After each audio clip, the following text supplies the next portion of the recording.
اعوذ باللہ من الشیطان الرجیم، بسم اللہ الرحمن الرحیم۔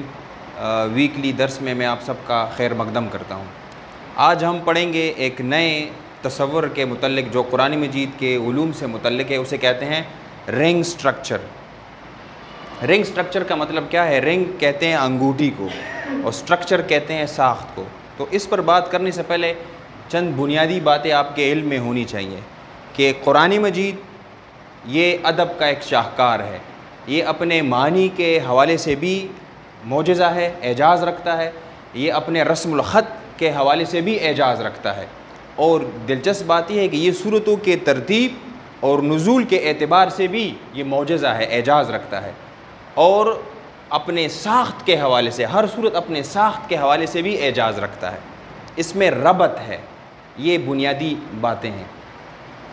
رنگ سٹرکچر ایک جدید کنسیپٹ ہے۔ محققین علماء یہ کہتے ہیں کہ قرآن مجید میں جب اللہ سبحانہ و تعالیٰ گفتگو کرتے ہیں، مثال کے طور پر میں یہ کہہ دوں کہ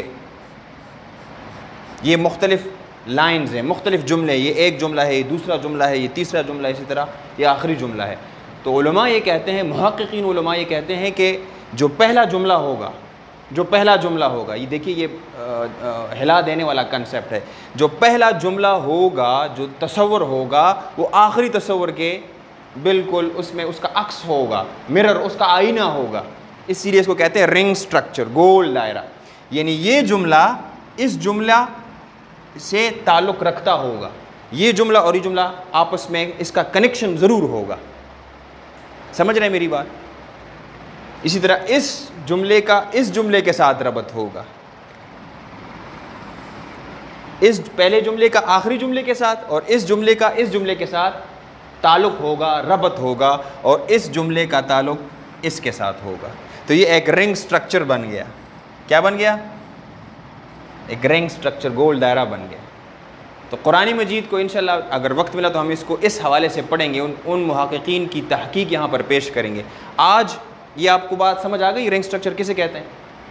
یہ بھی آپ یاد رکھیں، یہ بھی ایک دلچسپ بات ہے۔ میں نے ابھی جتنی باتیں بھی کی تو یہ بے ربط ہے۔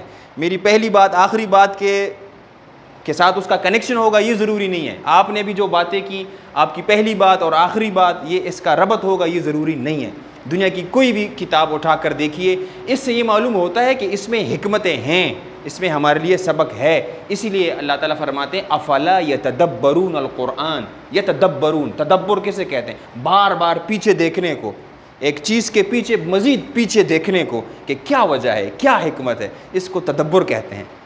یعنی ہم یہ بھی دیکھنے کی کوشش کر رہے ہیں کہ اس ربط میں کیا خاص بات ہے، بار بار اس پر تدبر کریں گے، سوچیں گے، غور و فکر کریں گے، اور اس غور و فکر کی دعوت اللہ سبحانہ و تعالیٰ دیتے ہیں۔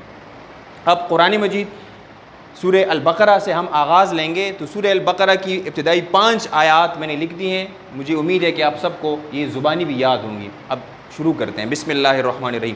الف لام میم ذالک الکتاب لا ریب فیہ ھدی للمتقین۔ 2 آیتیں جو الف لام میم اور اس کے بعد جو آیت ہے اس کو میں نے پہلا حصہ قرار دیا۔ یہ حصے ہیں 1 2 3 4 5 6۔ تو پہلے حصے میں نے کیا لکھ دیا کہ ھدی للمتقین، یہ متقیوں کے لیے ہدایت ہے۔ ٹھیک ہوگا؟ اچھا، دوسری بات، یہ تیسری آیت ہے۔ تیسری آیت میں 3 باتیں ہیں کہ متقی کون لوگ ہیں، جو تقوی دار ہے وہ کون لوگ ہیں؟ وہ لوگ ہیں جو غیب پر ایمان رکھتے ہیں، غیب کے تصور سے آپ واقف ہیں، جو نماز قائم کرتے ہیں، ٹھیک ہے، 3A 3B، اور جو خرچ کرتے ہیں، جو اللہ کی راہ میں فی سبیل اللہ جو خرچ کرتے ہیں، رزقناہم ینفقون۔ اچھا، اب یہ آیت آپ میرے ساتھ پڑھ لیں۔ ھدی للمتقین الذین یؤمنون بالغیب ویقیمون الصلاۃ ومما رزقناہم ینفقون والذین یؤمنون بما انزل الیک وما انزل من قبلک وبالآخرۃ ہم یوقنون۔ ایمان بالوحی، اے رسول اللہ صلی اللہ علیہ وسلم، آپ کی طرف جو وحی کی گئی ہے اور آپ سے پہلے جو وحی ہوئی ہے، جو کتابیں نازل ہوئی ہیں، جو بھی نازل ہوا ہے، یعنی مومنین اس پر ایمان رکھتے ہیں، یقین رکھتے ہیں۔ وبالآخرۃ ہم یوقنون، اور آخرت پر بھی یہ ایمان رکھتے ہیں، یقین رکھتے ہیں۔ ٹھیک ہے، اب آ جائیں اولئک علی ھدی من ربہم واولئک ھم المفلحون۔ تو آخر میں یہ بات کی گئی کہ جن لوگوں میں یہ اوپر جو صفات گزری ہیں یہ صفات ہیں تو وہ مفلحون میں آ گئے، فلاح پانے والوں میں سے یہ ہو گئے۔ اب ان کا ربط ہم دیکھتے ہیں۔ پہلے میں نے کیا کہا کہ ہدی للمتقین ہے یہ، ٹھیک ہے۔ اب ہدی للمتقین یہ کتاب ہدایت ہے، متقیوں کے لیے ہدایت ہے، جو اس پر عمل کرے گا وہ علی ہدن پہ آئے گا۔ تعلق بن گیا کہ نہیں؟ خبر پوئے گا پوئے گا ڈاڑوں بنی اسی تعلق دیکھنی سر جوڑ شو ہدن للمتقین، خدا متقیان پہ عمل کی، یعنی یہ متقی لوگ اس ہدایت پر عمل کرتے ہیں تو اعلیٰ ہدن بن گئے اور مفلحون ہو گئے۔ قیامت کے دن وہ سرخرو ہوں گے، جنت جائیں گے۔ تو میں یہ کہوں گا کہ اس کا تعلق اس کے ساتھ بن گیا نا، رنگ سٹرکچر بھی بناتے ہیں، اس کا تعلق 1 کا 6 کے ساتھ تعلق ہے۔ اچھا، پھر میں نے یہ لکھ دیا ہے کہ غیب پر ایمان، اس کی عربی کیا ہے؟ الذین یؤمنون بالغیب، غیب پر ایمان رکھتے ہیں یہ متقی لوگ۔ تو 5 نمبر پہ آ گئے ایمان بالوحی، یہ بھی غیب ہے نا، غیب پر ہم نے تو نہیں دیکھا کہ جبرائیل علیہ السلام آئے ہیں کتاب لے کے آئے، لیکن ہمارا غیب پر ایمان ہے، اور آخرت کو بھی ہم نے نہیں دیکھا لیکن ہمیں غیب پر ایمان ہے۔ تو ایمان بالغیب اور ایمان بالغیب، ٹھیک ہو گیا، پوچھ میں پہ تو 2 کو 5 سے ملا دیں، 2 کو 5 سے ملا دیں، جس طرح میں نے یہاں رنگ سٹرکچر بنایا ہے، اس کا تعلق اس کے ساتھ ہے۔ یہاں پر بھی ایمان کی بات ہو رہی ہے، 5 نمبر میں بھی ایمان کی بات ہو رہی ہے۔ اب آ جائیں نماز قائم کرنا، یقیمون الصلاۃ، اب دیکھیے عمل سے متعلق، ابھی جب ہم نے یہ 3 رکعت پڑھی ہے یہ عمل سے متعلق ہے، تو عمل اور نیچے کیا ہے؟ خرچ کرنا، یہ بھی کیا ہے؟ یہ بھی ایک عمل ہے۔ تو عمل کو عمل سے ملائیں، خبر ہے نا پوئے گے، عمل کو عمل سے ملائے تو 3 کو 4 سے ملا دیا، تو یہ سینٹرل پوائنٹ ہو گیا، تو یہ اس سے مل گیا ہدی للمتقین، تو علی ہدن ہو گیا، یہ ادھر آ گیا اور یہ ادھر آ گیا، تو اسی طرح ایک رنگ سٹرکچر بن گیا۔ اس لیے ہم کہتے ہیں مربوط کلام، یہ ایک معجزہ ہے، یہی تدبر کا نتیجہ ہے۔ اور ہم نے یہ معلوم کیا کہ ان آیاتوں میں 1 سے لے کر 5 تک اس میں کیا ہے؟ اس میں رنگ سٹرکچر ہے، یہ ایک معجزہ ہے جو انسان کو بے ساختہ، یعنی اس کے دل میں آ رہا ہے کہ سبحان اللہ، یہ انسان وَكَلِمَةُ اللَّهِ هِيَ الْعُلْيَا، یہ بڑا اونچا کلمہ ہے۔ اس قسم کا کلمہ یہ کسی مخلوق کا کمال نہیں ہے، یہ اسی سپریم بینگ قائم بذات ہستی کا کمال ہے۔ اب اس پر غور کریں دوبارہ،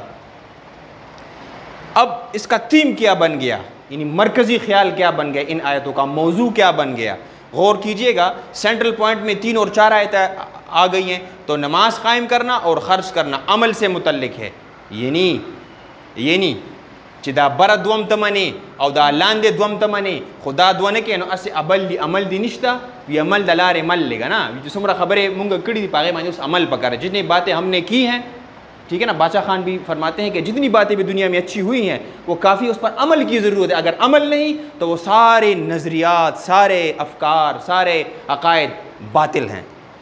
تو آپ یہ بھی مانتے ہیں کہ یہ ہدی للمتقین ہے، آپ یہ بھی مانتے ہیں کہ یہ لا ریب کتاب ہے، آپ یہ بھی مانتے ہیں کہ میرا ایمان غیب پر ہے، اب ان دونوں کو چھوڑ دیں، میرا یہ بھی ایمان ہے کہ میرا آخرت پر ایمان ہے، آپ یہ بھی مانتے ہیں، میں یہ بھی مانتا ہوں کہ ایمان بالوحی بھی میرا ہے، اور میں یہ بھی مانتا ہوں کہ اس آیت پر بھی میرا ایمان ہے، لیکن میں ان دونوں کو قائم نہیں کرتا، عمل نہیں کرتا، تو یہ سب فائدہ مجھے نہیں دے گی۔ تو یہ رنگ سٹرکچر کا کمال ہے، بیچ میں یہ 2 چیزیں اہم ہیں، عمل کرنا، اگر عمل نہیں تو اوپر والی چیزیں اور نیچے والی چیزوں پر آپ کا ایمان بیکار ہے۔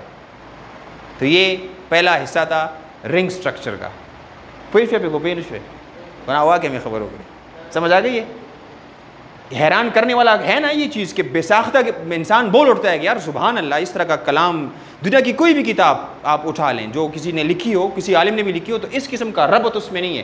اچھا، یہ تو چند باتیں میں نے کی، کچھ اور بھی بہت ساری چیزیں ہو سکتی ہیں تدبر کے حوالے سے، اگر ہم اس پر غور کریں۔